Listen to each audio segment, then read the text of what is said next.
여러분 안녕하십니까? 계속해서 원주에서 전해드립니다.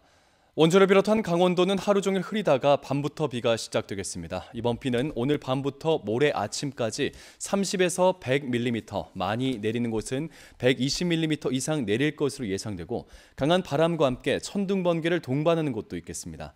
오늘 낮 최고 기온은 원주, 횡성, 평창은 25도, 영월 26도로 어제와 비슷하겠습니다. 기상청은 내일 시간당 20에서 30mm 사이에 매우 많은 비가 오는 곳도 있겠다며 농작물 피해와 시설물 관리에 각별히 주의해야 한다고 당부했습니다.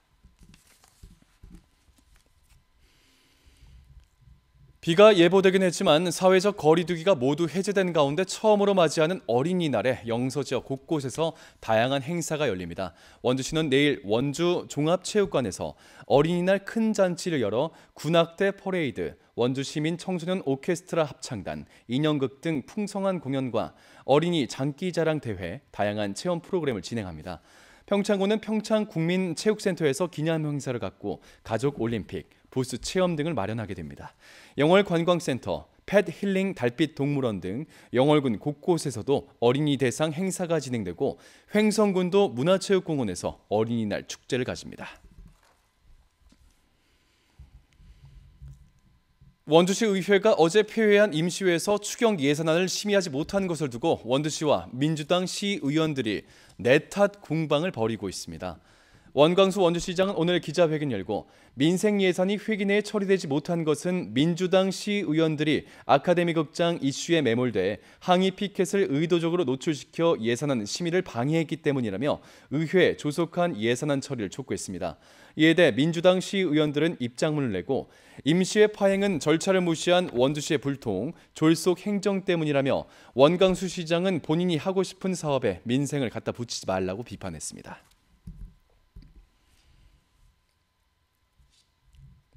내일부터 열흘 동안 열리는 제25회 원주 한지문화제 원주혁신도시 공공기관들도 한지 등을 설치하며 힘을 보탰습니다. 보훈복지의료공단과 광해광업공단, 건강보험공단, 건강보험심사평가원, 관광공사, 도로교통공단 등 6개 기관 임직원들은 한지문화제 개막에 맞춰 원주 시화인, 장미꽃 한지 등을 설치했습니다. 이들 기관은 한지 문화대를 주최하는 한지개발원에 1,200만 원을 후원하고 원주 한지 기념품을 구입하기로 했습니다.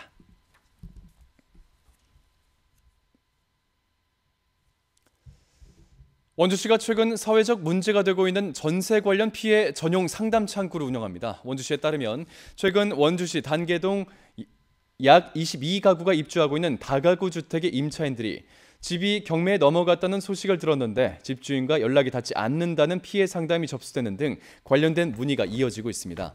상담 창구는 오는 8일부터 원주시청 주택과 주거복지팀에 한시적으로 설치되고 오전 9시부터 오후 6시까지 운영됩니다.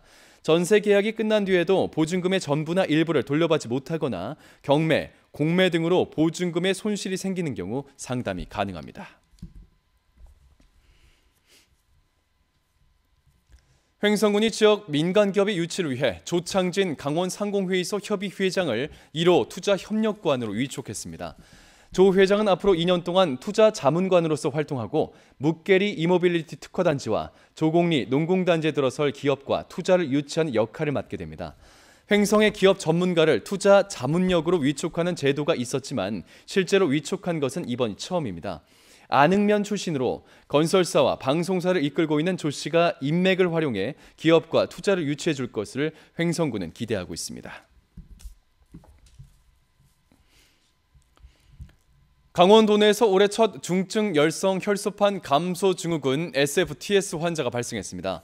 환자는 홍천에 거주하고 평소 밭일과 산나물 채취 등 야외 활동을 하는 60대 여성으로서 최근 복부 통증 등의 증상으로 입원했고 백혈구 감소와 혈소판 감소 증상을 보여 SFTS 검사에서 양성으로 파악됐습니다. SFTS는 참 진드기에 물려 감염되고 고열, 설사, 식욕 부진 등의 증상을 보이는데 최근 5년 동안 도내에서 모두 140명의 환자가 발생해 25명이 사망했습니다. 뉴스를 마칩니다. 고맙습니다.